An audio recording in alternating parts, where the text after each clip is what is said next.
सहनौ भुनक्तु सह वीर्यं करवावहै तेजस्विनावधीतमस्तु मा विद्विषावहै।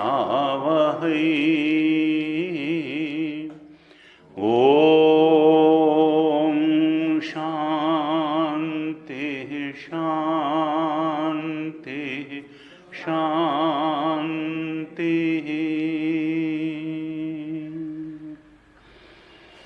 सदाशिवसमारम्भां शङ्कराचार्यमध्यमाम् अस्मदाचार्यपर्यन्तां वन्दे गुरुपरम्पराम्। अज्ञानतिमिरान्धस्य ज्ञानाञ्जनशलाकया चक्षुरुन्मीलितं येन तस्मै श्री गुरवे नमः। तस्मै श्री गुरवे नमः। शांति मंत्र का पाठ करेंगे। शं नो मित्रः शं वरुणः शं नो भवत्वर्यमा शं न इन्द्रो बृहस्पतिः शं नो विष्णुरुक्रमः। नमो ब्रह्मणे नमस्ते वायो त्वमेव प्रत्यक्षं ब्रह्मासि त्वामेव प्रत्यक्षं ब्रह्म वदिष्यामि। ऋतं वदिष्यामि सत्यं वदिष्यामि तन्माम् अवतु तद्वक्तारम् अवतु अवतु माम् अवतु वक्तारम्। ओम शांति शांति शांति।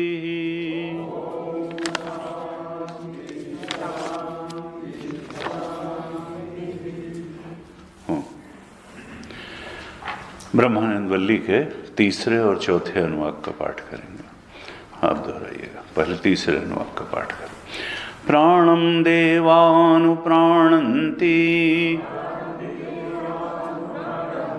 मनुष्याः पशवश्च ये प्राणो हि भूतानाम् आयुः तस्मात् सर्वायुषमुच्यते।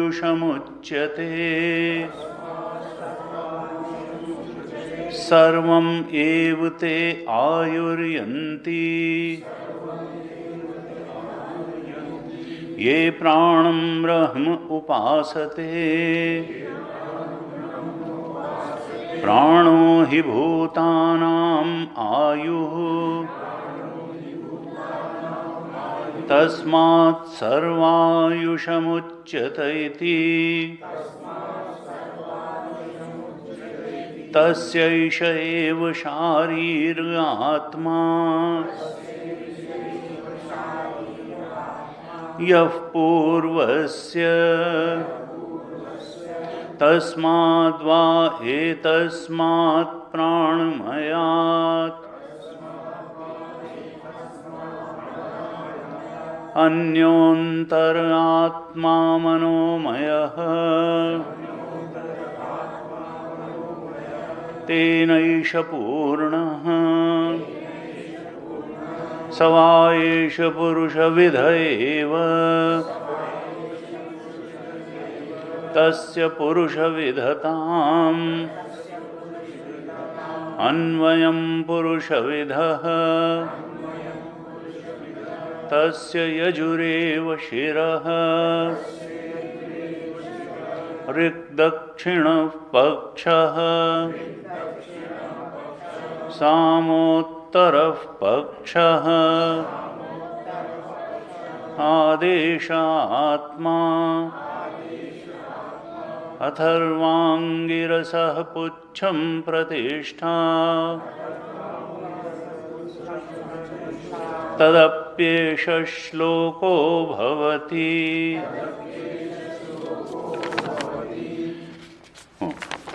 चतुर्थ अनुवाक का भी पाठ करते हैं, आप दोहराइए। यतो वाचो निवर्तन्ते अप्राप्य मनसा सह आनंदं ब्रह्मणो विद्वान् न बिभेति कदाचनेति तस्यैष एव शारीर आत्मा यः पूर्वस्य तस्माद्वा एतस्मान्मनोमयात्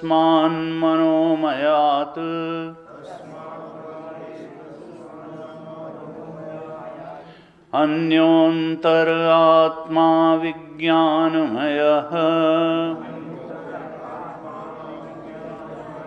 तेनैष पूर्णः स वा एष पुरुषविद एव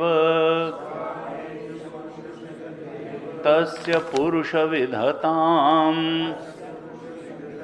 अन्वयं पुरुषविदः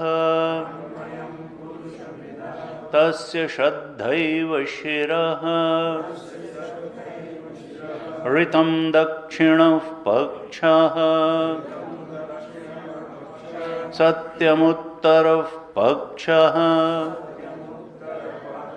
योगात्मा महापुच्छं प्रतिष्ठा तदप्येष श्लोको भवति। तदप्येष श्लोको भवति।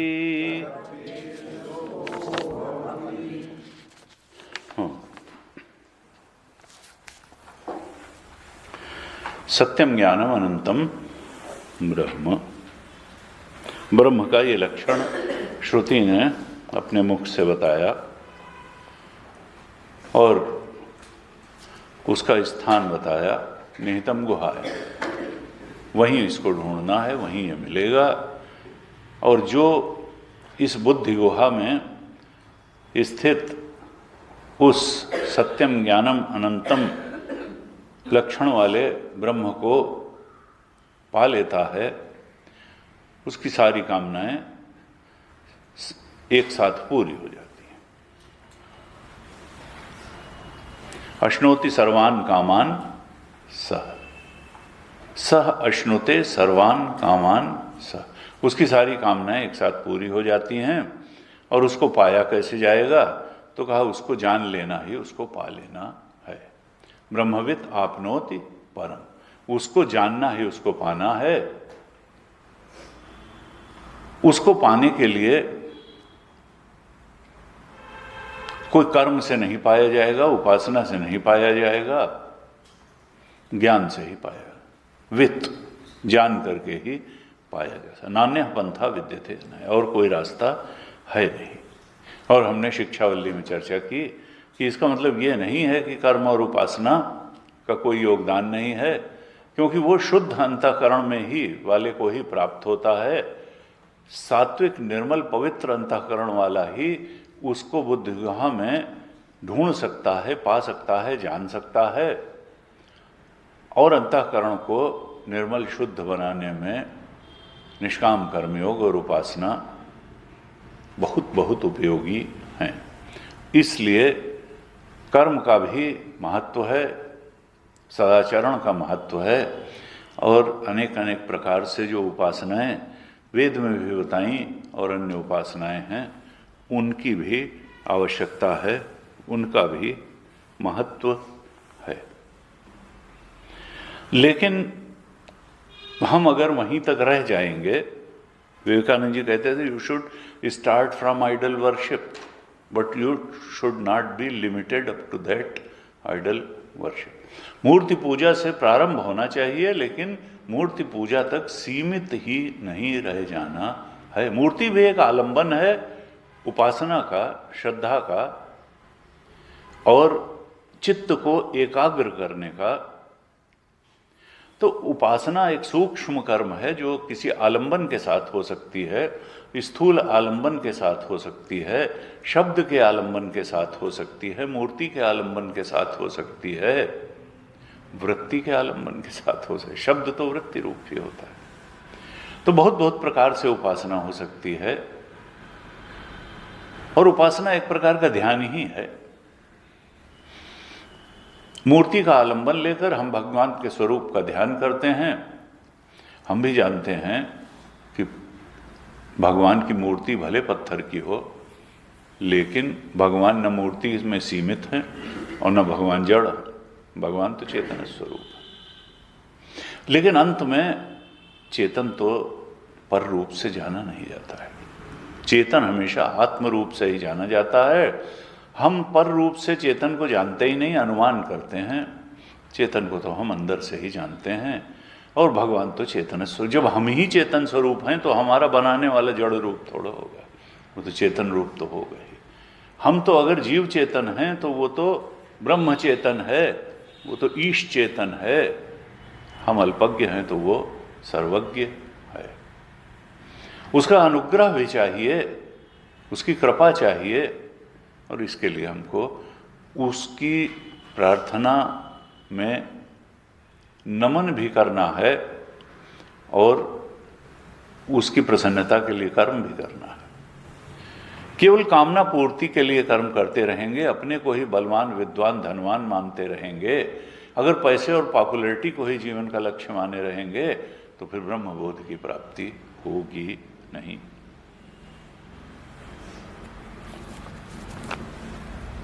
ये गुरु जी कहते थे कि देखो, तीन बातों में अगर शंका हो रही है तो ये अंतःकरण की अशुद्धि का प्रमाण है। सबसे पहले तो शास्त्र में ही शंका होने लगती है लोगों को कि नहीं, हमारी इंद्रियां जो है, हम व्यावहारिक बात कर रहे हैं, गीता अव्यावहारिक बात कर रही है, उपनिषद अव्यावहारिक। यानी शास्त्र में श्रद्धा न होना, शास्त्र के वचनों में श्रद्धा न होना। गुरु जी कहते हैं अशुद्ध अंतःकरण का द्योतक, यानी अभी अंतःकरण रजोगुण और तमोगुण से बहुत ज़्यादा आक्रांत है, अभी सात्विक नहीं बन पाया है।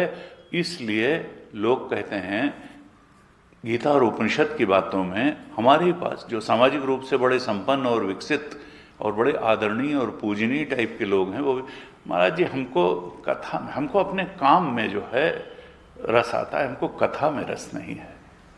कथा कह करके जीवन के परम सत्य को झुठला देना चाहते हैं, उपनिषद के वाक्यों में श्रद्धा नहीं कर पाते, सोचते हैं जैसे राजा रानी के किस्से कोई होंगे, दूसरी दुनिया की बात है, हमारे इस शरीर की बात नहीं की जा रही, हमारे इस संसार की बात नहीं की जा रही, कोई काल्पनिक कथा सुनाई जा रही है, ये कह करके अपने मलिन चित्त को जस्टिफाई करने की कोशिश करते हैं और पैसे और पॉपुलैरिटी को जो उन्होंने जीवन का लक्ष्य समझ रखा है, उसी झूठे लक्ष्य को ही अपनी नज़रों में सच्चा साबित करके ज़िंदगी बिताने की कोशिश करते हैं। और समाज में भी बहुसंख्यक लोग चूँकि उनकी वाहवाही करते हैं, इसलिए उनको लगता है हम ठीक तो कह रहे हैं। शास्त्र कहता नहीं, तुम ठीक नहीं कह रहे हो, तुम्हारा चित्त विक्षिप्त रहेगा, तुम परेशानी में पड़े रहोगे, आपनोति परम तक नहीं पहुंचोगे जब तक ब्रह्मविद आपनोति परम। ये तुम्हारे ही शरीर का सत्य, तुम्हारे ही संसार का सत्य श्रुति बखान कर रही है और उसकी प्राप्ति का आह्वान कर रही है। तो गुरु जी कहते थे, देखो अगर तुम शास्त्र में श्रद्धा नहीं कर पा रहे, शास्त्र के वचनों में श्रद्धा नहीं कर पा रहे, तो इसका मतलब तुम्हारे अंतःकरण को अभी शुद्धि की आवश्यकता है। यानी तुमको अभी सत्कर्म की भी आवश्यकता है, निष्काम कर्म की आवश्यकता है और तुमको उपासना की भी आवश्यकता है, तब उस ज्ञान को धारण करना। कहते लोग ईश्वर में श्रद्धा नहीं कर पाते, लोग शास्त्र के वचनों में श्रद्धा नहीं कर पाते, लोग गुरु में और गुरु के वचनों, I don't believe in human gods, संत में श्रद्धा नहीं कर पाते। संत विशुद्ध मिलहि परितेहि, राम कृपा कर चितवा जेहि। तुलसीदास जी ने कहा, संत खड़ा रहेगा पहचान में ही नहीं आएगा, श्रद्धा ही नहीं होगी। संत विशुद्ध मिलहि परितेहि राम, भगवान की कृपा से ही संत मिलता है। और फिर कहा, पुण्य पुंज बिनु मिलहि न संता, सत्संगति संसरति कर अंता। जब तक पुण्य की कमाई नहीं होती, अंतःकरण पवित्र नहीं होता, तब तक सच्चे साधु से भेंट भी नहीं होती है, और भेंट होगी भी तो पहचान में नहीं आएगा। हम उसी को सर्टिफिकेट देते रहेंगे बजाय उसके बातों को ठीक तरह से सुनने के, कि अरे इनमें अभी ये कमी है, ये कमी है, ये कमी। तो गुरु जी कहते हैं, देखो दो चीज, ये श्रद्धा, अभी विज्ञानमय का जब वर्णन आएगा तो श्रद्धा को उसका सिर बताया गया। गीता जी ने कहा, श्रद्धा मान लभते ज्ञानम, श्रद्धा बहुत बड़ी चीज है, और श्रद्धा न हो पाना मलिन अंतःकरण का प्रतीक है। तो कहते थे, देखो शास्त्र में श्रद्धा न हो पाना, सदगुरु में श्रद्धा न हो पाना, ईश्वर में श्रद्धा न हो पाना, श्रुति के वचनों में, गीता के वचनों में श्रद्धा न हो पाना, और तीसरी चीज कहते थे अपनी सामर्थ्य में श्रद्धा न हो पाना कि हम वहां तक पहुंच सकते हैं। यह भी मलिन अंतःकरण का द्योतक है कि हम अक्सर सोचते हैं कि हम कैसे पा पाएंगे। तो कहते अपनी सामर्थ्य में श्रद्धा न हो पाना, ये भी मलिन अंतःकरण का ही द्योतक है। इसका मतलब कि हमको अंतःकरण और शुद्ध करने की जरूरत है। गीता के वचनों में, उपनिषद के वचनों में श्रद्धा नहीं, अपनी सामर्थ्य में श्रद्धा नहीं, ईश्वर में श्रद्धा नहीं, सद्गुरु में श्रद्धा नहीं, तब फिर तो अभी इसका मतलब अंतःकरण को और शुद्ध कर। केवल ये कह देने से काम नहीं चलेगा कि महाराज जी हमको तो अपने काम में जो है रस आता है, हमको कथा में रस नहीं आता है। कथा में रस नहीं आता, इसका मतलब अंतःकरण शुद्ध नहीं है। अभी पुण्य की कमाई उतनी नहीं हुई जो कथा में रस लेने लायक। कथा नहीं, ये जीवन का परम सत्य है, हम इसको समझ ही नहीं पाए। हम पैसे पॉपुलैरिटी को ही जो है जीवन का परम सत्य समझते रहे। हम आत्मबोध को ही जीवन का लक्ष्य है, परम सत्य है, और हम इसको पा सकते हैं, उस अनंत शांति का अनुभव कर सकते हैं। ये हमको अभी श्रद्धा हो ही नहीं पाई। तो अभी हमको पहली स्टेजेस की जरूरत है। हालांकि अखंडानंद महाराज कहते थे वेदांत श्रवण में इतनी ताकत है कि वो अंतःकरण को पवित्र भी करता चला जाता है। इसीलिए शंकराचार्य जी ने कहा, सत्संग ऐसी चीज है कि वो जो अगर हम लगातार करते रहें सत्संग, तो जो योग्यता आधार की आवश्यकता है वो भी बनता चला जाता है। जिस साधन चतुष्टय की आवश्यकता होती है, षट संपत्ति की आवश्यकता होती है, वो भी वेदांत श्रवण से आती चली जाती है, पुष्ट होती चली जाती है। और वो कहते थे कि जो चित्त ईश्वर चिंतन करने में, आत्मचिंतन ब्रह्म चिंतन करने में समर्थ हो गया, इसका मतलब वो शुद्ध चित्त है। अशुद्ध चित्त कभी आत्मचिंतन नहीं करेगा, वो संसार चिंतन ही करता रहेगा। अगर आत्मचिंतन में रस आ रहा है, सहज रूप से वृत्ति भगवान की तरफ, ईश चिंतन, भगवत चिंतन, आत्मचिंतन, ब्रह्म चिंतन में लग रही है, तो चित्त शुद्धि ही है। अशुद्ध चित्त में परमात्मा आकर के बैठता नहीं है। परमात्मा तो निर्मल मन जन सो मोहि पावा, मोहि कपट छल छिद्र न भावा। जो निर्मल मन का व्यक्ति है वही मुझे पाता है। भगवान ने कहा जो कपटी है, छल छिद्र से भरा हुआ है, वो मुझे अच्छा नहीं लगता है। मोहि कपट छल छिद्र न भावा, मन क्रम बचन छाणी चतुराई, भजत कृपा करी हैं रघुराई। भगवान की कृपा कैसे मिले? तो कहा कि चतुराई छोड़ करके भगवान का भजन अगर किया जाए तो भगवान तो कहते हैं कि अहम भक्त पराधीन, मैं तो अपने भक्त के अधीन हूं, मैं तो कृपा करने के लिए बैठा ही हुआ हूं। तो रजोगुण और तमोगुण से आक्रांत, रजोगुण से आक्रांत, तमोगुण वाला तो संसार भी नहीं पा पाता।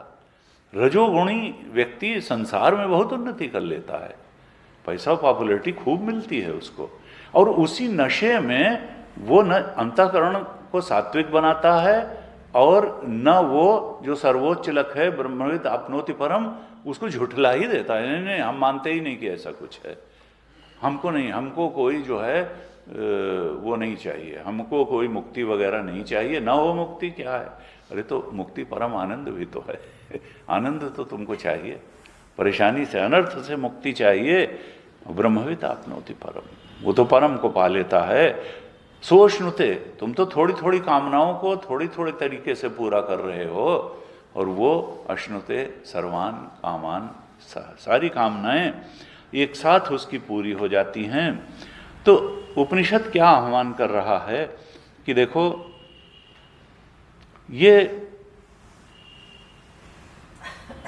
अगर तीन में ही चित्त बार बार फंसता है, तुलसीदास जी ने तो साफ ही कह दिया, सुत बित लोक ईसना तीनी, कहि कय मति इन्ह कृत न मलिनी।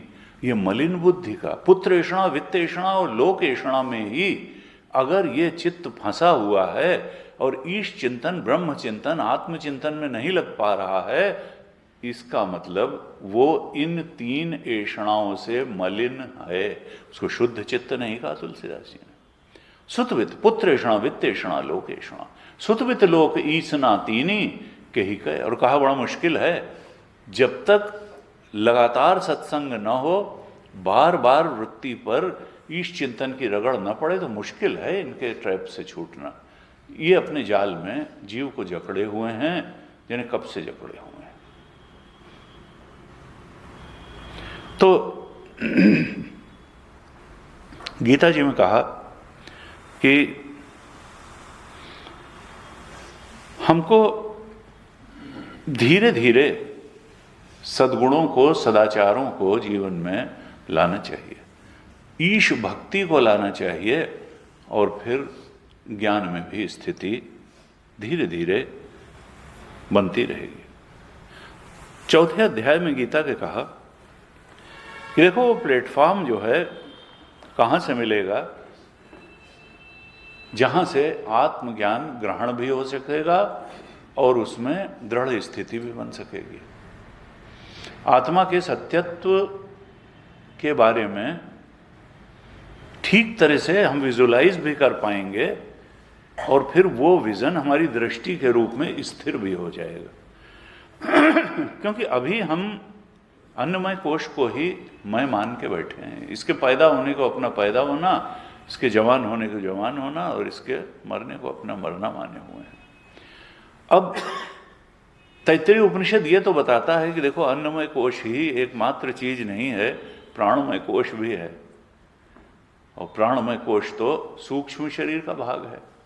वो न पैदा हुआ न मरेगा, वो तो सूक्ष्म शरीर के साथ अगले शरीर में चला जाएगा। ये अन्नमय कोश ही बनता और बिगड़ता है। प्राणमय कोश, सूक्ष्म शरीर जो है वो मरता नहीं है, वो ज्ञान से ही मरेगा। मरना जरूरी है, अगर मर जाए तो फिर बात ही खत्म हो जाए, फिर तो ज्ञान से ही मरेगा वो, क्योंकि ये सब क्या हैं? पांचों कोश अविद्याकृत हैं, कल्पना काल्पनिक हैं, अविद्याकृत हैं। भाष्य में कहा हम तो इनको सत्य मानते हैं। क्यों? क्योंकि जो इनका अधिष्ठान है ब्रह्म तत्व शुद्ध चेतन पांचों कोशों का, वो हम नहीं जानते अपना स्वरूप, और उधर ही प्रयासरत है। और ये क्या हैं? ये पांचों कोश उस आत्मा से अलग कुछ हैं। भाई जब वही है तो इनका मसाला तो वही होगा। जब सदैव सौम्य इदम अग्रे आसीत एक मेवा द्वितीयम, जब ये सारी सृष्टि रचना के पहले एक सत ही था, आत्म तत्व ही था, शुद्ध चेतन तत्व ही था, तो ये चाहे अन्नमय कोश हो, चाहे प्राणमय हो, चाहे मनोमय हो, ये बना तो उसी मसाले से होगा। बना तो जब उसके अलावा कुछ था ही नहीं, और हमको ये अनुभव में आ रहा है ये संसार भी, इसका भी मसाला तो शुद्ध चेतन ही होगा। लेकिन हमको तो ये जड़ रूप में, तुलसीदास यह चिद विलास, जब ये जड़ विलास नहीं है, चिद विलास है, बूझत बूझे, लेकिन हम इसको चिद विलास समझ नहीं पाते। उनका समझना बाहर से नहीं शुरू होगा।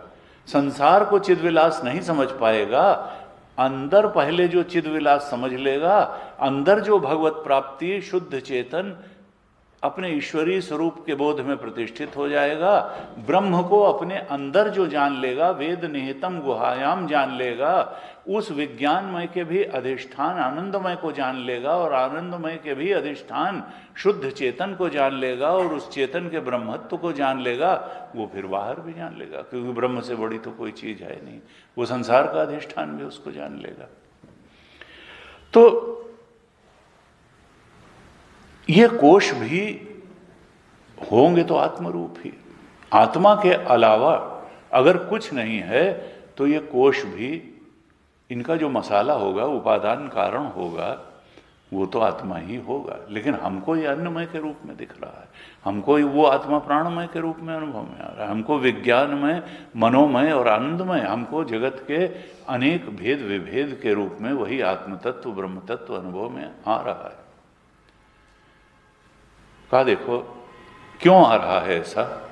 क्योंकि हम अपनी आंख पर बहुत विश्वास करते हैं, हम अपने कान पर बहुत विश्वास करते हैं, हम अपनी ज्ञानेंद्रियों पर बहुत विश्वास करते हैं, और हम अपने मन और बुद्धि पर भी बहुत विश्वास करते हैं। ये आंख रूप को ही देख सकती है, ये वायु और आकाश को भी नहीं देख सकती है। आकार जिसका होगा उसी को आंख देख पाएगी। रूप का मतलब क्या है? आकार। और आकार क्या होता है? सीमित। क्या असीम को आंख देख सकती है? क्या इनफाइनाइट को देखने में आंख समर्थ है? नहीं। क्या वृत्ति इनफाइनाइट को अपने घेरे में लेने में समर्थ है? नहीं। इसीलिए ब्रह्म को वृत्ति से विषय के रूप में नहीं जान सकते। इनफाइनाइट अगर देख लिया गया तो वो फाइनाइट हो जाएगा। वो अनंत असीम अगर देख लिया गया तो वो ससीम हो जाएगा। इसलिए है तो वो असीम, है तो इनफाइनाइट। अगर देखा जा रहा है, अनंत को सीमित बना करके ही आंख देख सकती है। आंख तो सीमा करण जिसका है उसी को देख सकती है, और देखे को ही सत्य मान लेती है। और असीम को तो आंख देख नहीं सकती है।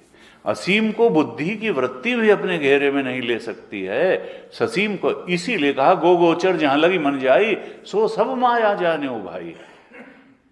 उस वृत्ति का जो अधिष्ठान है, चाहे शब्द वृत्ति का, चाहे दृश्य वृत्ति का, चाहे स्पर्श वृत्ति का, जो अधिष्ठान है वही ब्रह्म है। ये वृत्ति से मालूम होने वाला जो है वो सत्य की सूचना नहीं दे, ये झूठ की सूचना दे रहे हैं। क्योंकि अनंत को देखा ही नहीं, किसी ज्ञानेंद्रिय से अनंत को अनुभव नहीं किया जा सकता है। इसीलिए शब्द प्रमाण भी वेद जो है वो वेदांत भी प्रमाण है, लेकिन ये क्या सीधे सीधे सत्य को बताता है? वेदांत प्रमाण जो है व्यावर्तकत्वेन ही प्रमाण है। ये अज्ञान को मिटाता ही है, और फिर सत्य अपने आप प्रकाशित हो जाता है, वो तो हमारा स्वरूप है। अगर ऐसा न होता तो श्रुति के शब्दों में भी वो ताकत नहीं थी कि वो सत्य को बना देती, दिखा देती। असत को हटाने की ही ताकत श्रुति के शब्दों में है कि हम जिस जिस असत को सत्य मान करके बैठे हुए हैं उसका व्यावर्तन कर देते हैं श्रुति के शब्द, और उसके बाद में जो सत्य है वो तो हमारा स्वरूप ही है, वो प्रकट हो जाता है।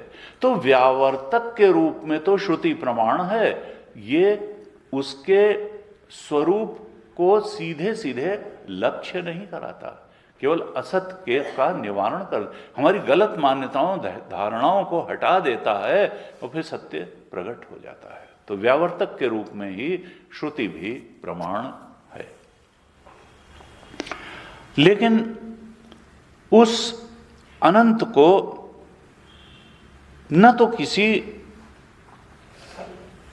आंख से रूप के रूप में देखा जा सकता है, बताया जा सकता है, और न शब्द से भी बताया जाए। नाम भी उसको, असल में हम जो सत्यम ज्ञानम अनंतम ब्रह्म कहते हैं या सच्चिदानंद ब्रह्म कहते हैं, जो उसका नाम देने की कोशिश करते हैं, तो व्यावर्तकम नामत्वम, यही तो कहा। जब एक से दूसरे को सीमित किया जाता है तो ही इसका कहते हैं कि भाई ये जो है वर्मा जी हैं, वो हरीश हैं, वो हैं, ये चश्मा। तो अगर इसका सीमाकरण न हो, व्यावर्तन न हो और चीजों, तो नाम भी नहीं दिया। अनंत का क्या नाम देंगे जिसका सीमाकरण किया ही नहीं जा सकता है? जो सत्यम ज्ञानम, उनका नाम क्या देंगे? अब बड़ी मजे की बात यह है कि है तो वो अनंत, और बुद्धि में ज्ञान की वो अनंत रूप भी है और वो ज्ञान रूप भी है, और उसके ज्ञान से बुद्धि भी ज्ञानी है।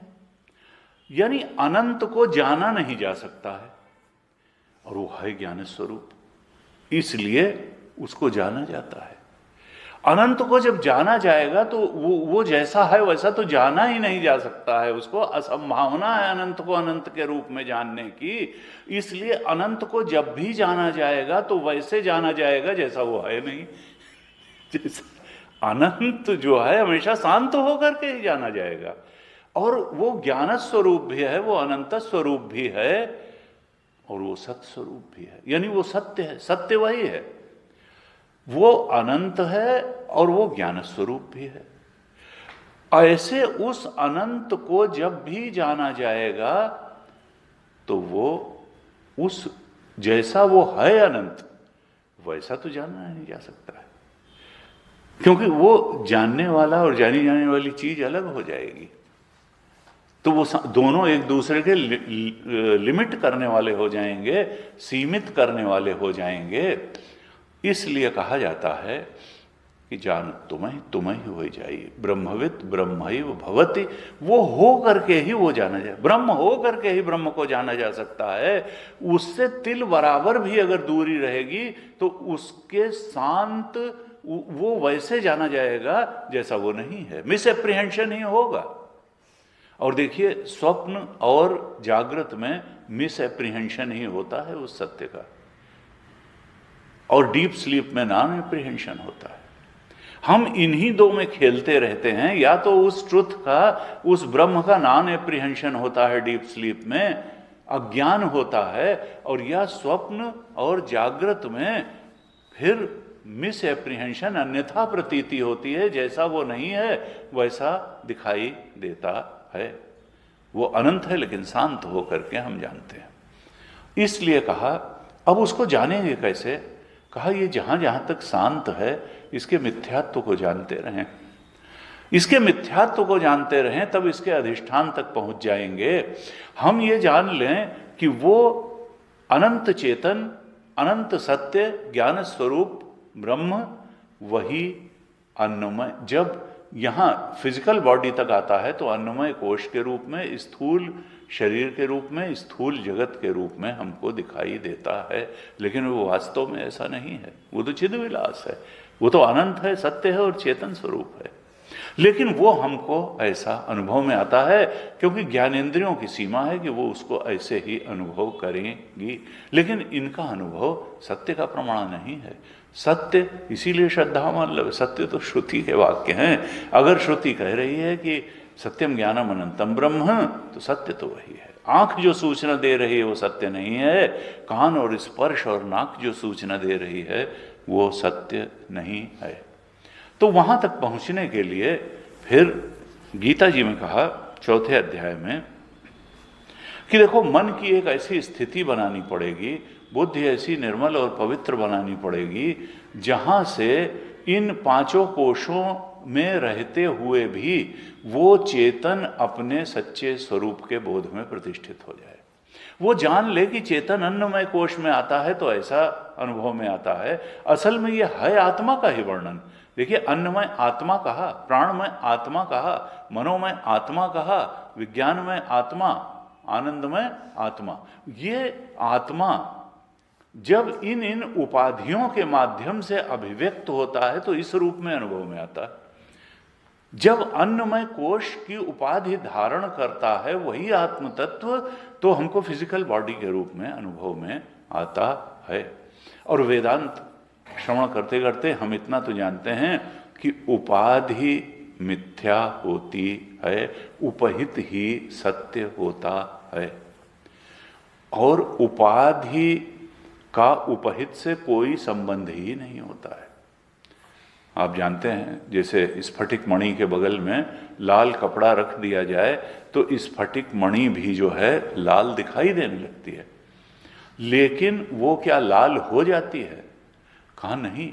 स्फटिक मणि तो जानती ही नहीं है कि कोई हमको लाल देख रहा है। स्फटिक मणि तो पारदर्शी अगर है, क्लियर है, क्रिस्टल तो क्रिस्टल क्लियर ही रहेगा।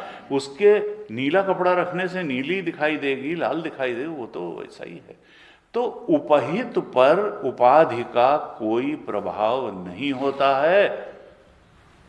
उपहित अगर उपाधि वाला हो करके दिखता है तो अज्ञानी की दृष्टि में ही दिखता है। रस्सी अगर सांप बन करके दिख रही है तो ये बुद्धि में ही वो सर्प है, जहां दिखाई दे रहा है वह सर्प है ही नहीं। अज्ञानी की बुद्धि में ही वो सर्प है। भ्रांति का जो अधिष्ठान होता है वहीं पर भ्रांति जन्य पदार्थ भी होते हैं। सांप कहाँ है? वहां तो रस्सी ही है। रस्सी को नहीं मालूम कि कोई हमको सांप भी देख रहा है। परमात्मा को नहीं मालूम कि कोई हमें जगत भी देख रहा है। ब्रह्म को नहीं मालूम कि कोई हमें पंचकोश भी देख रहा है। उपाधियों, लेकिन हमको तो वो अधिष्ठान उपाधि वाला होकर के जब दिखता है तो इस रूप में अनुभव में आ रहा है। कहा देखो, धीरे धीरे अगर हम मन को, बुद्धि को शुद्ध करें, अपनी दृष्टि को स्पष्ट करें, तो हम इस अन्नमय उपाधि के माध्यम से अभिव्यक्त होने वाले चेतन के सच्चे स्वरूप को भी जान सकते हैं। प्राणमय उपाधि के माध्यम से अभिव्यक्त होने वाले शुद्ध चेतन के शुद्ध स्वरूप को भी जान सकते हैं। विज्ञानमय, मनोमय और आनंदमय के उपाधियों के माध्यम से व्यक्त होने वाले चेतन के शुद्ध ब्रह्म स्वरूप को भी जान सकते हैं।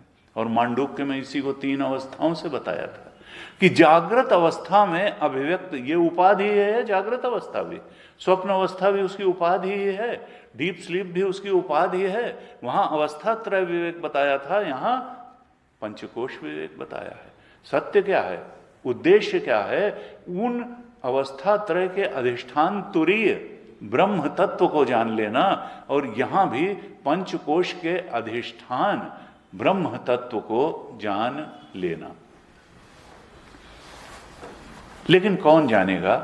कहा जो निष्काम कर्म, उपासना और फिर ज्ञान द्वारा उसके बोध में स्थित हो गया। गीता में कहा कि यद इच्छा लाभ संतुष्ट, 4 अध्याय के 22वें श्लोक में कहा, यद इच्छा लाभ संतुष्ट द्वंद्वातीतो विमत्सरः समः सिद्धावसिद्धौ च कृत्वापि न निबध्यते। हम तो बंधन में पड़ जाते हैं। क्यों?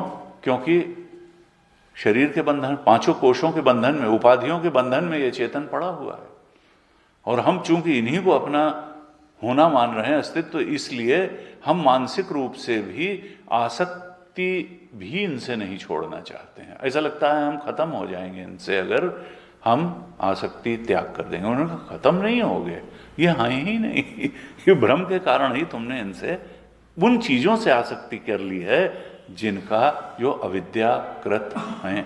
अगर सांप अविद्याकृत है तो उसका वास्तव में कोई अस्तित्व नहीं है। लेकिन यहां तक पहुंचेंगे कैसे? कहा यदिच्छा लाभ संतुष्ट।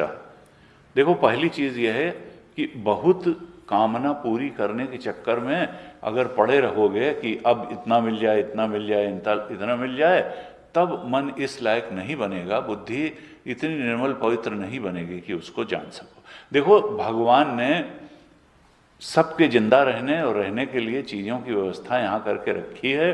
पैदा करने वाला भी वही है, पालन करने वाला भी वही है, और मारने वाला भी वही है। तो जो मिल जाए उसमें संतुष्ट रहो, बहुत ज्यादा की कामना मत करो, जो है उसमें संतोषम परमम सुखम। यदि इच्छा लाभ संतुष्ट द्वंद्वातीतो। कहा देखो बहुत ऊपर नीचे परिस्थितियां भी आएंगी, सुख दुख भी आएंगे, मान अपमान के भी द्वंद्व होंगे। जितने भी द्वंद्व हैं उनमें थोड़ा समता बनाए रखो, द्वंद्वों में बह मत जाओ, नहीं तो ये चित्त आत्मचिंतन लायक नहीं रह जाएगा।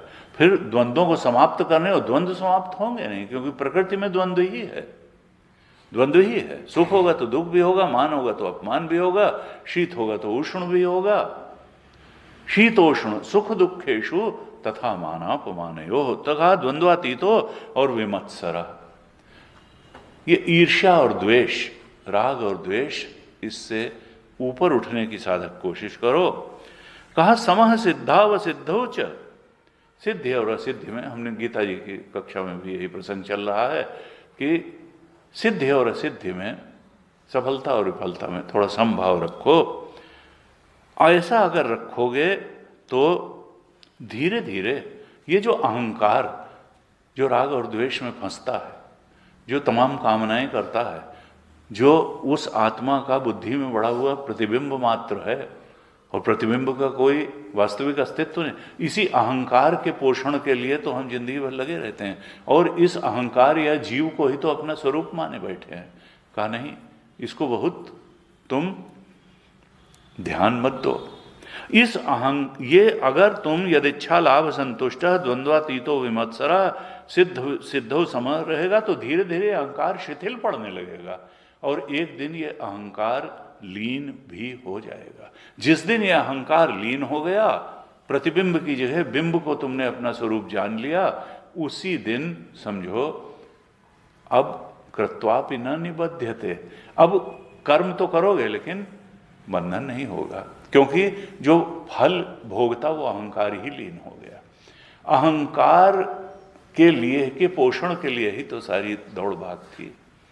कहा कृत्वापि, तब कर्म तो होंगे लेकिन फलासक्ति से कर्म नहीं होंगे, कामना पूरी करने के लिए नहीं होंगे, और फल किसी वासना का सृजन भी नहीं करेंगे, अनुकूल या प्रतिकूल।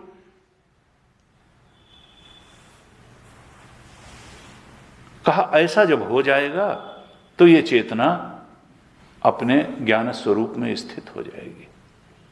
गत संगस्य मुक्तस्य ज्ञानावस्थित चेतसा। जैसे जैसे आसक्ति दूर हो जाएगी इन कोशों से और संसार से भी, तब यह चित्त उस बोध में स्थित होने लायक बन जाएगा। ऐसे जो है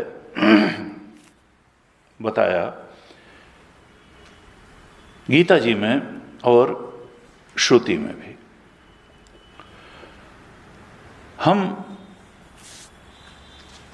तीसरे मंत्र के भाष्य पर चर्चा कर रहे थे, और यहां पर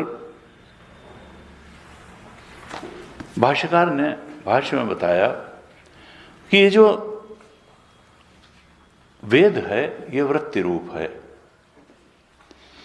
यजुरेव शिरा, यजुर्वेद उसका सिर है, और ऋक् दक्षिण पक्ष, साम उत्तर पक्ष। और कहा वृत्ति रूप यजुर्वेद भी है, वृत्ति रूप ऋग्वेद भी है, और वृत्ति रूप सामवेद भी है, अथर्ववेद। यानी सारे ही जो वेद हैं वो मनोमय हैं और मन वृत्ति रूप है। लेकिन एक विशिष्ट वृत्ति है जो श्रोत्रादि द्वारा बनती है, और ये गुरु से शिष्य के मन में आए वेद। तो प्रथम बार किसके मन में आए होंगे? कहा ईश्वर से ही। इसीलिए अपौरुषेय हम लोग मानते हैं, क्योंकि वेद ईश्वर ने ब्रह्मा को दिए और ब्रह्मा ने सनकादि ऋषि को दिए, और ऐसे गुरु शिष्य परंपरा में चलते चलते एक मन से दूसरे मन में ये वेद आते चले गए।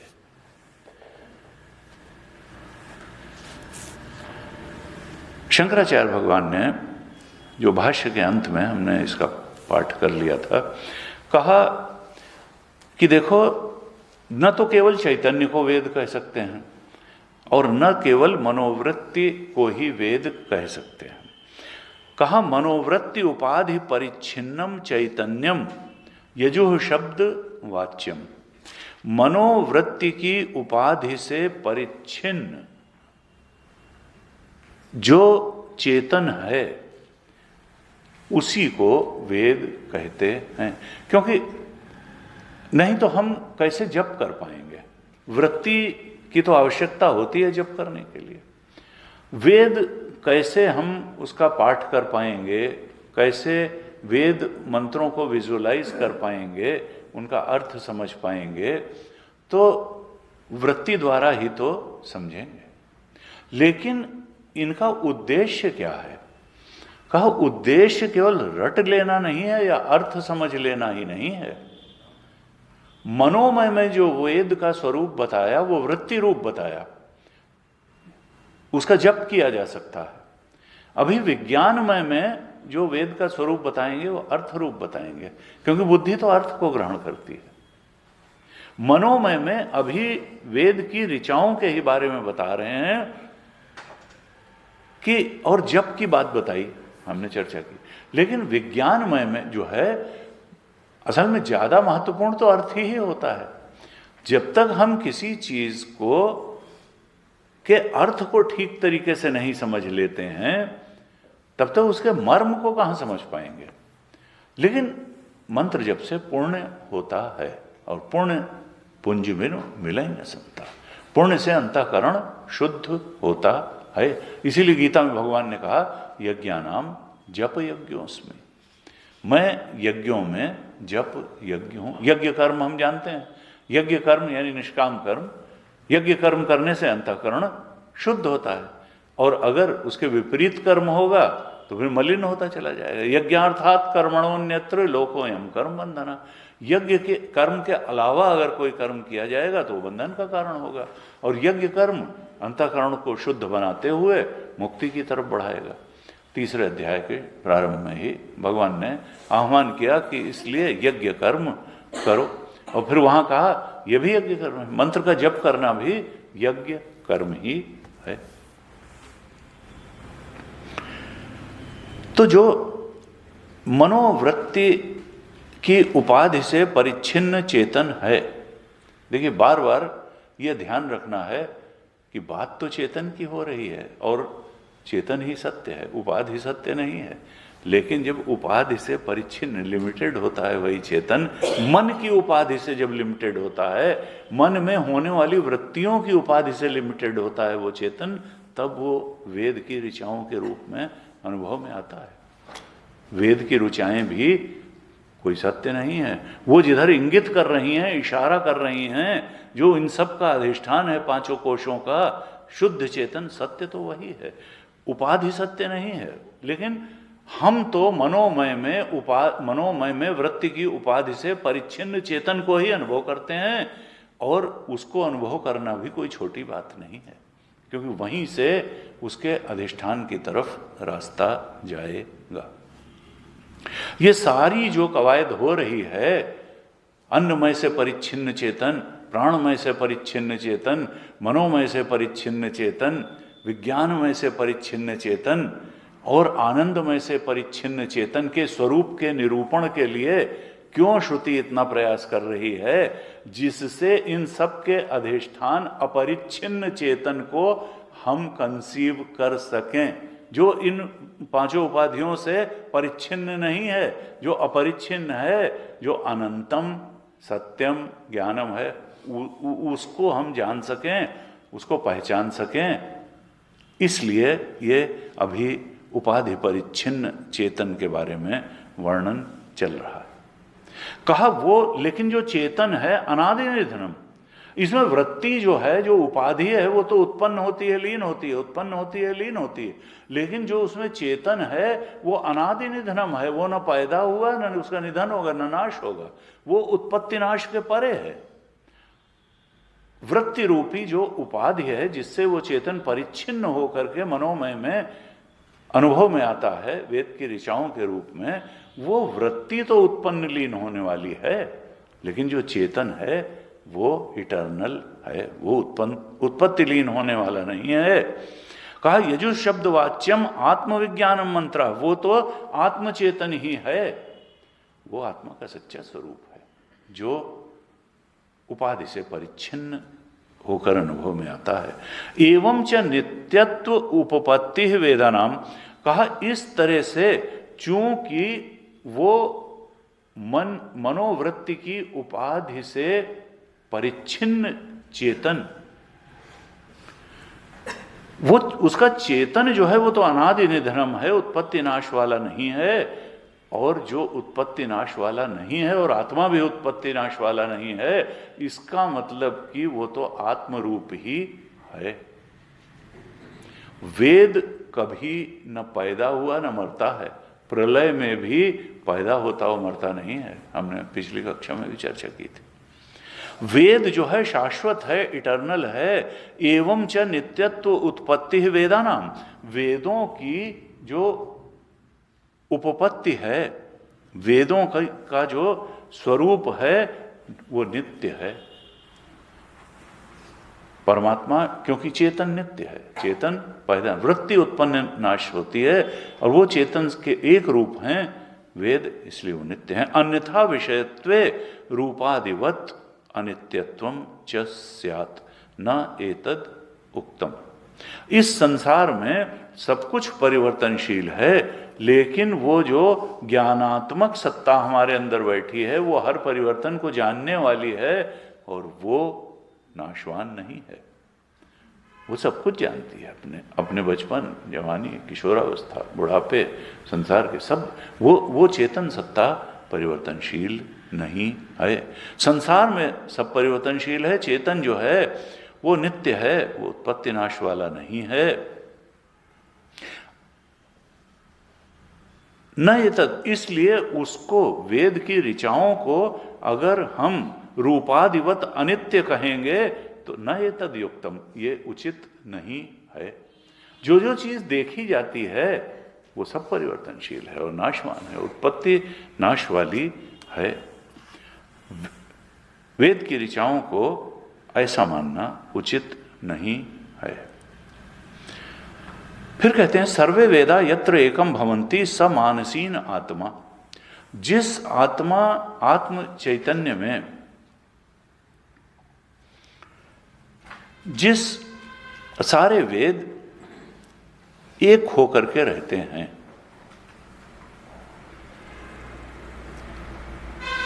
where all the Vedas become one, that is the self of all, वह चेतन से एक रूप ही है, क्योंकि उपाधि परिच्छिन्न, मनोवृत्ति की उपाधि से परिच्छिन्न चेतन का नाम ही तो वेद है, और वेद उस चेतन से एक होकर के रहते हैं, तो वेद तो इटर्नल होंगे, वेद तो नित्य होंगे। इति च श्रुति नित्य आत्मा एकत्वम ब्रुवति, कहते हैं दूसरी श्रुति भी ऐसी कहती है, ऋक आदि नाम नित्यत्वे समंजसा स्यात्। श्रुति जो है ऋक आदि मंत्रों को भी आत्मा से एक ही बताती है, क्योंकि अगर हम उसको आत्मा से अलग मानेंगे तो फिर देखिए शाश्वत और अनंत दो चीज़ें होती नहीं हैं। शाश्वत और अनंत तो एक ही चेतन ही हो सकता है, उसी से एक होकर के वेद रहते हैं। ऐसे जो है बताया। फिर कहते हैं ये जो ऋचाएं वेद की हैं, ऋचो अक्षरे परमे व्योमन यस्मिन देवा आदि विश्वे निषेधु। चेतन से अभिन्न होकर के ही ऋचाएं रहती हैं महाप्रलय में भी, और उसी चेतन में जिसमें देवता भी रहते हैं। महाप्रलय में सब कुछ बीज रूप में जाकर के उसी चेतन में बीज रूप में स्थित हो जाता है। सारे जीव भी, जीवों के कर्म भी, देवता भी और वेद भी। तो जब जीव ही वहां रह जाते हैं, देवता भी होते हैं, सब रहते हैं, तो फिर वेद भी वहीं रहते हैं, तो वेद को भी इटर्नल मानना ही पड़ेगा। अब अंतिम पंक्तियों में भाष्य के कहते हैं आदेशः अत्र ब्राह्मणम अतिदेष्टव्य विशेषान अतिदिशति इति। अथर्वाण, इसका पुच्छम प्रतिष्ठा बताया था, अथर्वांगिरसः पुच्छम प्रतिष्ठा। देखिए, हर पुच्छम का मतलब है प्रतिष्ठा, आधार, उसका उस कोश का आधार है क्या। तो अलग अलग कोशों में अलग अलग आधार बता रहे हैं। यहां मनोमय का आधार ऋषियों को बता दिया। अथर्वण और अंगिरस पुच्छम प्रतिष्ठा, अथर्वण ऋषि और अंग ऋषि को इसका आधार बता दिया। ये एक विचित्र सी बात लगती है। तो ऐसा क्यों बताया गया? क्योंकि इन ऋषियों ने जो मंत्र देखे, देखिए ये है सब काल्पनिक, हमको समझाने के लिए बताया जा रहा है। ऐसा नहीं कि वास्तव में यजुर्वेद वाचिनिकी आया था भाष्य में शंकराचार्य जी ने, कि अगर यजुर्वेद सिर है तो ये समझाने के लिए ही प्राधान्यता। क्यों प्राधान्यता थी? क्योंकि मुख्य रूप से रिचुअल्स में उनके मंत्रों का प्रयोग होता था। डायरेक्टली हेल्पफुल है, इनडायरेक्टली ऋक और साम के भी हैं। अब यहाँ अथर्वण ऋषि ने अथर्ववेद के मंत्रों को देखा, अंगिरस ने भी देखा, ऋषि ने देखा। तो ऋषि चूंकि दृष्टा है और उन लोगों ने जिन मंत्रों को देखा, उन मंत्रों को यानी अथर्ववेद उसकी प्रतिष्ठा बता दी। ये एक रूपक क्रिएट किया है पक्षी के रूप में बात को समझाने के लिए। वेद तो एक ही है। तो कहा आदेशः अत्र ब्राह्मणम अतिदेष्टव्यम विशेषान अतिदिशति इति, कि अथर्ववेद में बहुत से ऐसे कर्म बताए गए हैं जो पाप का नाश करने वाले हैं और पुण्य को बढ़ाने वाले हैं। अथर्वण अंगिरसा च दृष्टा मंत्रा ब्राह्मणम च शांतिक पौष्टिक आदि प्रतिष्ठा हेतु कर्म प्रधानत्वात् पुच्छम प्रतिष्ठा। कर्म प्रधान मंत्र हैं जो अथर्वण और अंगिरस द्वारा देखे गए, जिनको अथर्ववेद में संग्रहित किया गया है। और इनकी मुख्य रूप से विशिष्टता क्या है कि ये शांतिक और पौष्टिक हैं और कर्म प्रधान हैं। यानी शांति कौन देगा? पाप का नाश हो तो शांति मिलेगी। जो दुष्कर्म हम कर आए, अगर कोई ऐसी विधि मिल जाए कि वो पाप का, और भगवान ने तो गीता के अंत में सर्वधर्मान परित्यज्य माम एकम शरणम व्रज अहम त्वा सर्व पापेभ्यो मोक्षयिष्यामि, पाप ही प्रतिकूल परिस्थिति और दुख बन करके जीवन में आता है। ऐसे अथर्ववेद में भी बहुत से ऐसे मंत्र हैं कि जो बताए गए हैं जिनसे पाप का नाश होता है, तभी शांति मिलेगी। और ऐसे भी हैं जो पुण्य को बढ़ाने वाले हैं, कर्तव्य विशेष ऐसे हैं, तो उनको कहा पौष्टिक। वो पुष्टि को बढ़ाने वाले मंत्र हैं, पुण्य को बढ़ाने वाले मंत्र हैं। तो ऐसे शांति और पुष्टि को बढ़ाने वाले, यानी पाप का निवारण करने वाले और पुण्य को बढ़ाने वाले जो मंत्र हैं, अथर्व वेद के, जिनको अथर्वण और अंगिरस ने देखा, कहा वो मंत्र इसका मनोमय का आधार है। इस प्रकार से ये मनोमय कोश के बारे में श्रुति ने वर्णन किया और भाष्यकार ने इस पर भाष्य लिखा। हमने इस पर चर्चा की। अब थोड़ा विज्ञानमय कोश को देखते हैं। बड़ा महत्वपूर्ण विज्ञानमय कोश है और श्रुति की भाषा में, श्रुति तो कोश शब्द कहती ही नहीं है, विज्ञानमय आत्मा, यानी आत्मा जब विज्ञानमय की उपाधि से उपहित होकर देखा जाएगा तो कैसा दिखेगा?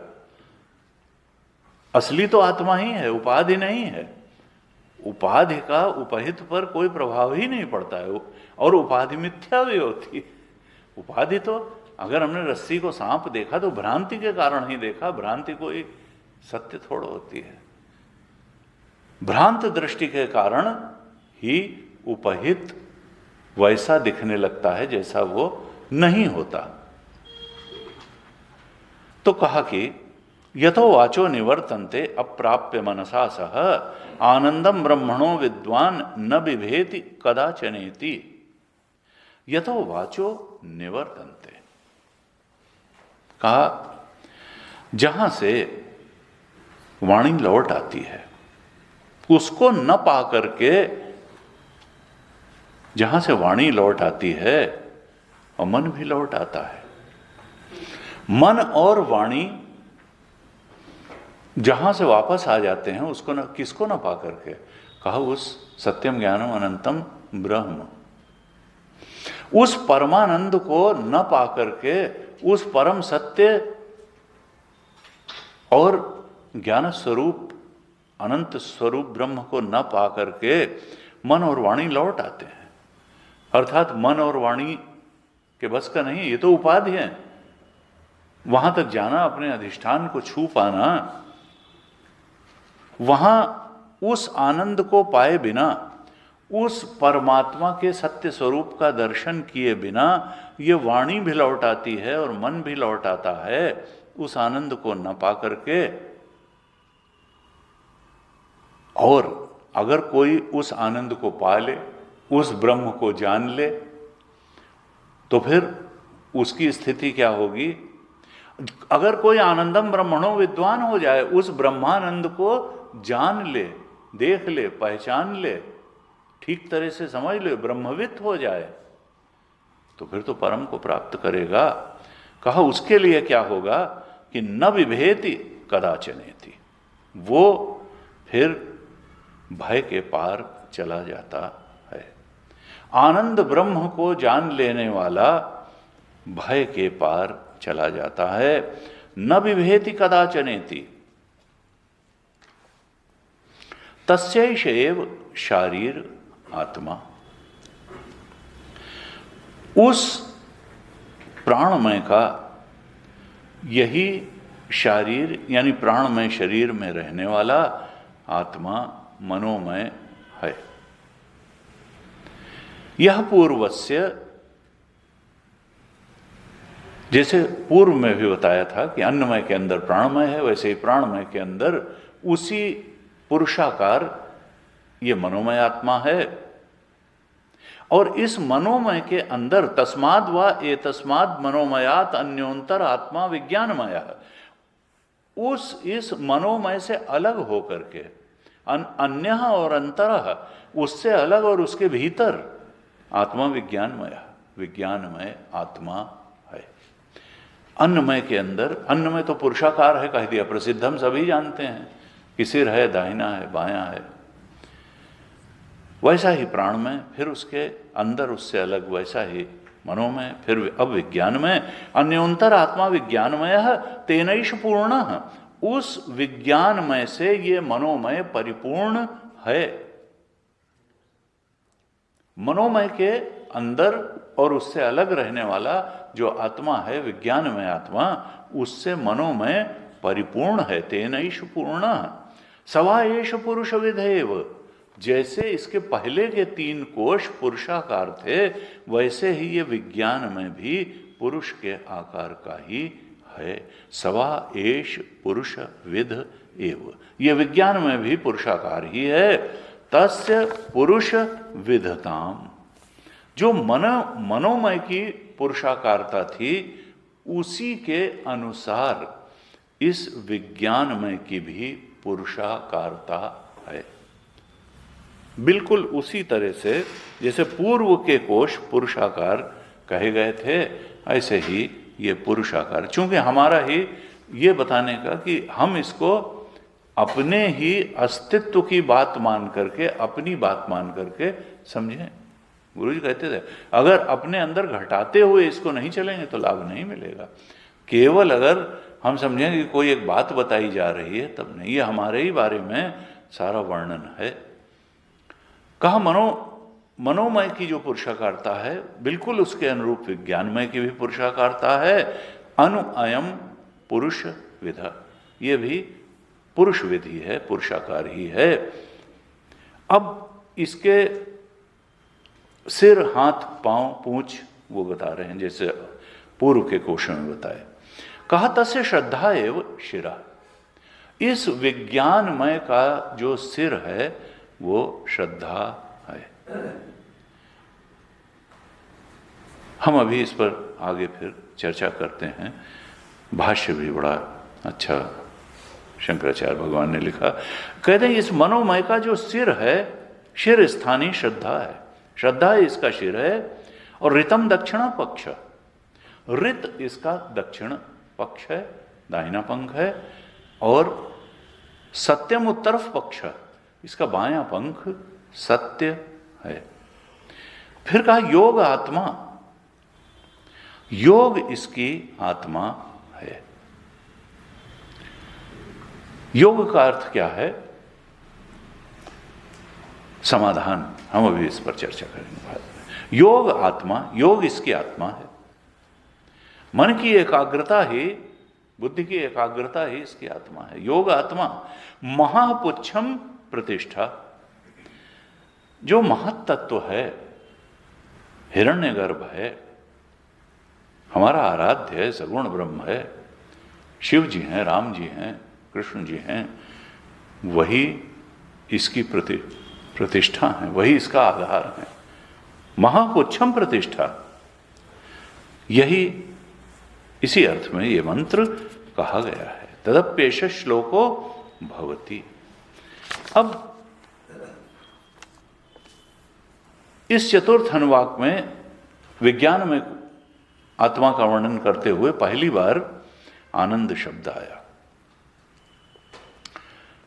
कहा आनंदम ब्रह्मणो विद्वान न बिभेति कदाचित्, जो उस आनंद ब्रह्म को पा लेता है उसके जीवन से भय विदा हो जाता है। अन्य श्रुतियों में तरति शोकम आत्मवित्, पहली बार आनंद शब्द आया। और असल में ये आनंद ही मनुष्य के जीवन का वास्तविक लक्ष्य है। और कोई लक्ष्य, सारे ही प्राणियों के जीवन का जो लक्ष्य है वो आनंद को पाना ही है। सुख ही लक्ष्य हो सकता है, दुख लक्ष्य हो, इसीलिए सुखद वस्तु ही लक्ष्य होती, क्योंकि हमारी जो समझ है वो यही है कि वस्तुओं में सुख है, प्राणी पदार्थ परिस्थितियों में सुख है, तो हम उस विषय सुख, अनुकूल विषयों को प्राप्त करने में लगे रहते हैं। हमको स्वरूप सुख का कोई आइडिया नहीं है कि उस सुख का असली केंद्र जो परम सुख है वो हमारा स्वरूप है। गुरु जी कहते थे कि देखो, वैराग्य का भी लक्ष्य आनंद ही है। ऐसा नहीं है कि जो साधु बनता है वो कोई दुख पाने के लिए बनता है। उसको ये लगता है परीक्ष लोकान कर्मचितान ब्राह्मणों निर्वेदम आयात। वो जब इस निष्कर्ष पर पहुंच जाता है कि जिस सुख की तलाश हमको है वो संसार के विषय नहीं दे पाएंगे, तब बड़े सुख को प्राप्त करने के लिए वो सद्गुरु की शरण में जाता है और उस आत्म सुख, ब्रह्म सुख को पाने के लिए साधना करता है। त्यागे नहीं के अमृतत्व मानशो, जब उसको मालूम पड़ता है कि संग्रह और भोग से वो सुख नहीं मिलेगा, वो तो त्याग से और ज्ञान से मिलेगा, तब फिर वो त्याग और ज्ञान का रास्ता। त्यागे नहीं के अमृतत्व मानुषो, फिर परीक्ष लोकान कर्मचितान निर्वेदम नास्ति तद विज्ञानार्थम सगुरु में समित पाणी, तब फिर वो सत्संगत्वे निसंगत्वम की तरफ, निसंगत्वे निर्मोहत्वम की तरफ, निर्मोहत्वे निश्चल तत्वम, निश्चल तत्वे जीवन मुक्ति, तब फिर वो मुक्ति के परम और चरम आनंद को पाने के लिए त्याग का रास्ता और ज्ञान का रास्ता अपनाता है। तो वैरागी का भी लक्ष्य आनंद ही है, और संसार में भी व्यक्ति जो भी कर्म करता है आनंद पाने के लिए करता है। यहां कहा आनंदम ब्रह्मण, वो विद्वान ब्रह्मविद, ब्रह्म को जानने वाला जिस आनंद को प्राप्त करता है, उसके बाद जीवन में पाने और छोड़ने का जो चक्कर है यही समाप्त हो जाता है। टेम्पटेशन और फियर दोनों ही चले जाते हैं। जीवन से में किसी भी बाह्य चीज के लिए ललक खत्म हो जाती है और भय भी समाप्त हो जाता है, क्योंकि व्यक्ति का सारा जीवन टेम्पटेशन और फियर, इन्हीं दो के दबाव में तो निकल जाता है। हम कुछ चीज़ों को चाहते हैं और पाना चाहते हैं, और कुछ चीज़ों से दूर भागना चाहते हैं, कुछ चीज़ों को चाहते हैं ना आने पाए। कहा भय चला जाता है जीवन से, कहीं भी उसको डिजेक्शन नहीं होता, किसी चीज़ का रिजेक्शन नहीं है, कभी आइसोलेशन नहीं फील करता है, क्योंकि सब जगह तो उसकी उपस्थिति है। लेकिन कहा कि देखो वो मन और वाणी वहां तक न जाकर के लौट आते हैं, अर्थात वो स्वरूप सुख है। ये गुणों से ही निर्मित हैं कोश, और गुणों से निर्मित पदार्थों में ही विचरण कर सकते हैं, उन्हीं को जान सकते हैं, उन्हीं का आनंद पा सकते हैं। जो इनका अधिष्ठान है वो तो इनको छोड़ करके, इनसे अनासक्त हो करके ही पाया जाए। यहाँ जिस आनंद की चर्चा है वो वृत्ति रूप आनंद नहीं है, वो तत्व रूप आनंद है। और उस आनंद को पाने में ये मन साथ नहीं देता है, ये वृत्ति साथ नहीं देती है।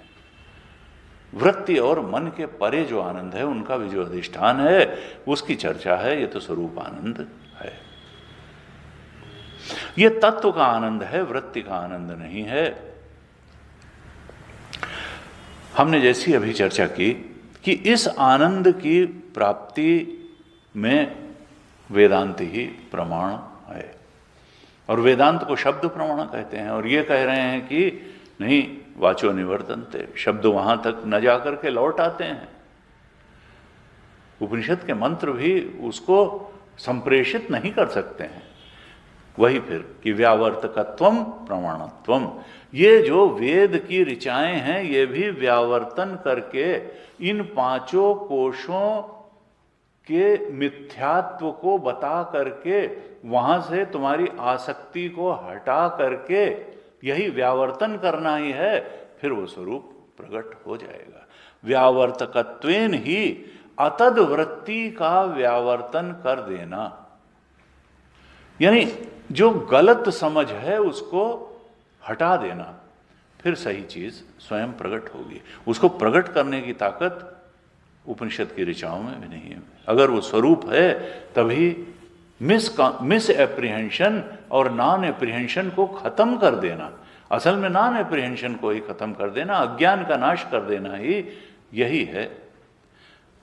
अब ये विज्ञान में जो है ये क्यों महत्वपूर्ण है?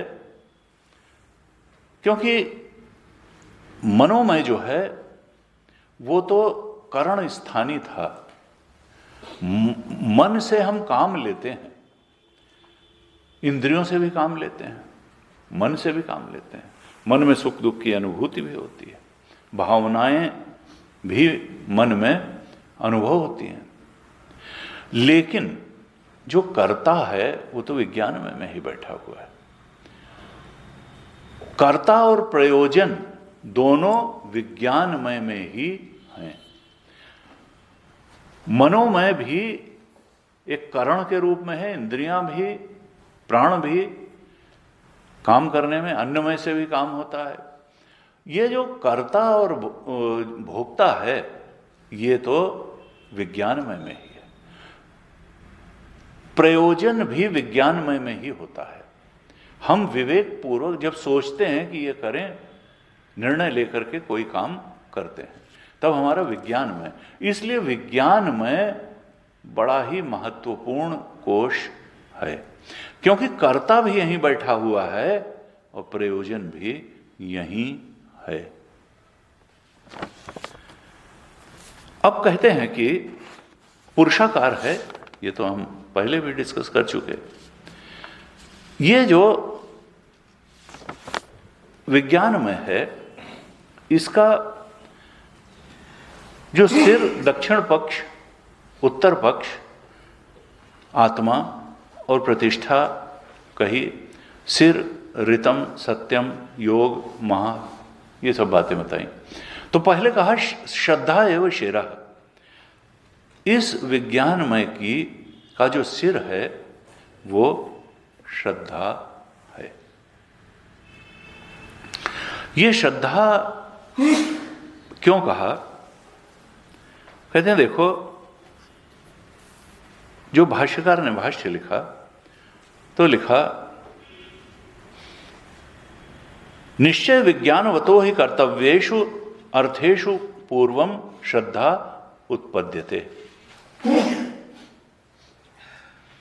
इसका पाठ हम अगली कक्षा में करेंगे, अभी थोड़ी चर्चा कर लेते हैं। कहते हैं दूसरे पैराग्राफ में, कहते हैं भाष्य के, निश्चय विज्ञानवतो ही कर्तव्येषु अर्थेषु पूर्वम श्रद्धा उत्पद्यते। ये विज्ञानमय आत्मा जो है ये निश्चय विज्ञान वाला है, अर्थात डिसीजन मेकिंग यही होती है। क्या करना है इस बात में बिल्कुल जो निश्चयात्मिका बुद्धि बनती है वो इस विज्ञान में ही, मय में ही बनती है। कर्तव्येषु अर्थेषु, और कर्तव्य क्या हमारा बनता है और क्यों बनता है, प्रयोजन क्या है, उस कर्तव्य करने का मतलब क्या है। अर्थेषु, कर्तव्येषु अर्थेषु पूर्वम श्रद्धा उत्पद्यते। लेकिन किसी कर्तव्य का निश्चय हो सके और वो कर्तव्य क्यों करना है, उसका प्रयोजन, उसके अर्थ का भी निश्चय हो सके, उसमें जो सबसे पहली जरूरत बनती है वो श्रद्धा की बनती है। जिस चीज के प्रति हमारी श्रद्धा होगी वही काम हम करना प्रारंभ, ये भाई करने लायक काम है। ये तो बाद में होगा किस ढंग से किया जाए, कैसे किया जाए। तो श्रद्धा जो है सारे कर्तव्यों, सर्व कर्तव्यानाम प्राथम्यात् शिर इव शिरः। सारे कर्तव्यों के पहले श्रद्धा चाहिए। श्रद्धा होने पर ही, संत ने कहा कि भाई एक लड़का है और उसने कहा कि भाई फला यूनिवर्सिटी में फला कोर्स में हमको एडमिशन लेना है। तो अब पहले तो उसको इस बात में श्रद्धा है कि भाई वो कोर्स करने से कुछ लाभ है और वो यूनिवर्सिटी इतनी सक्षम है कि हमको वो कोर्स करा सकती है ठीक तरह से। और फिर उस कोर्स को करने के बाद अपने ऊपर भी उसको श्रद्धा है कि हमारी इतनी कैपेबिलिटी है कि हम उस कोर्स को उस यूनिवर्सिटी से ठीक तरह से कर पाएंगे। तो यानी इंस्टीट्यूशन में श्रद्धा हो, उस जो वो पढ़ाई करने जा रहा है उस पढ़ाई का भी कुछ अर्थ निकलेगा, इसमें श्रद्धा हो। उस कोर्स को करने की हमारी कैपेबिलिटी है, इसमें श्रद्धा हो। और फिर उस कोर्स को करने के बाद हमें एक ठीक ठाक नौकरी मिल जाएगी, इस बात में भी श्रद्धा हो। तो इतनी इतनी बातों में अगर श्रद्धा होगी तब तो वो डिसीजन मेकिंग भी होगा, निश्चय भी होगा, कर्तव्य का भी निर्धारण होगा और प्रयोजन अर्थ का भी निर्धारण होगा। तो कहा श्रद्धा एवं शिरः। ये जो विज्ञानमय कोश है इसका जो सिर है वो श्रद्धा है। श्रद्धा अगर न हो तो व्यक्ति एक कदम बढ़ाएगा ही नहीं। प्रयोजनम अनुद्दिश्य मंदोपि न प्रवर्तते। जब प्रयोजन नहीं देखता है तो मंद बुद्धि भी उस दिशा में कोई कदम नहीं बढ़ाता है। गुरु जी कहते थे कि देखो,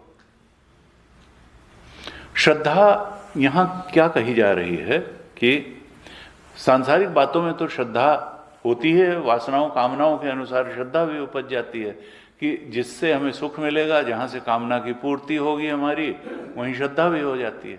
लेकिन यहाँ तो ब्रह्मबोध की बात बताई जा रही है। इसका मतलब क्या है? यहाँ किस श्रद्धा की बात कही जा रही है? जिसके लिए गीता में कहा श्रद्धावान लभते ज्ञानम। यहाँ शास्त्र में श्रद्धा की बात, सदगुरु में श्रद्धा की बात, और यहाँ अपने आप में श्रद्धा की बात, जो हमने प्रारंभ में चर्चा की। अपनी सामर्थ्य में श्रद्धा हो, शास्त्र में श्रद्धा हो, सदगुरु में श्रद्धा हो, साधना पथ में श्रद्धा हो। ऐसा भगवान शंकराचार्य ने तो तत्वबोध में जो श्रद्धा की परिभाषा दी, वो गुरु वेदांत वाक्यादिषु विश्वास श्रद्धा, यही कह दिया। गुरु और वेदांत के वाक्यों में दृढ़ विश्वास होना, यही श्रद्धा है।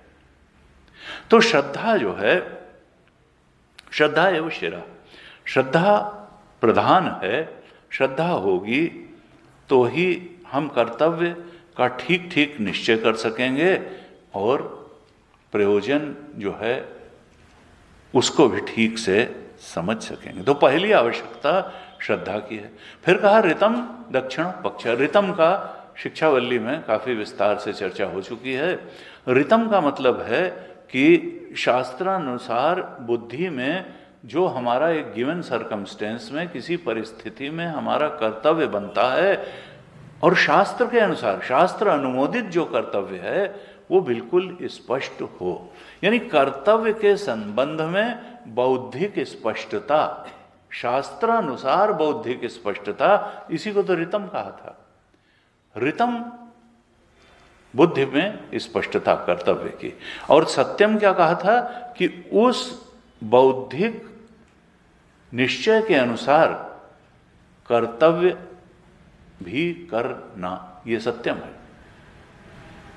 वाक् कायाभ्याम संपद्यमानम सत्यम, जो बौद्धिक शास्त्रानुसारी इन ए गिवन सर्कमस्टेंस, एक प्राप्त परिस्थिति में शास्त्रानुसारी जो कर्तव्य का निश्चय हुआ था, जो ऋतम था, उसको अपनी कर्मेंद्रियों से कर्म के रूप में ठीक तरह से उतार भी देना, इसको कहा सत्यम। तो सत्यम उत्तरफ पक्ष। योग आत्मा कहा जो हमारा चित्त जनरली चंचल रहता है ना, जिसका एकाग्र है चित्त। योग का मतलब है चित्त एकाग्रता, समाधान, जो षट संपत्ति में समाधान है। चित्त से का बिल्कुल एकाग्र हो करके उस ऋतम और सत्यम को के रास्ते चल पाना, ऋतम को देख पाना एकाग्र चित्त वाला ही कर सकता है।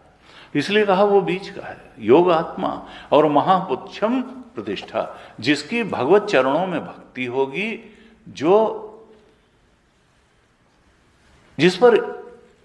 जिसका ईश्वर पर पूरा विश्वास होगा, जिसकी भक्ति होगी, वही ईश्वर के रास्ते चल पाएगा, वही भगवान की वाणी को महत्व दे पाएगा, उसमें श्रद्धा कर पाएगा कि हाँ भगवान कृष्ण ने कही है तो गीता की बात ठीक होगी, ये ईश की सनातन वाणी है अगर, तो ये ठीक होगी। तो ये विज्ञानमय कोश का जो प्रतिष्ठा, आधार, अधिष्ठान बताया, वो हिरण्यगर्भ को बताया, वो हमारे इष्ट को बताया, दूसरे शब्दों में भक्ति को बताया।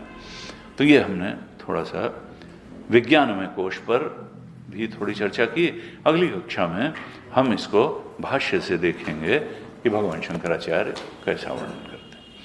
ओम पूर्णमदः पूर्णमिदं पूर्णात् पूर्णमुदच्यते पूर्णस्य पूर्णमादाय पूर्णमेवावशिष्यते। ओम शांति शांति शांति। हरि ओम। श्री गुरुभ्यो नमः। हरि ओम।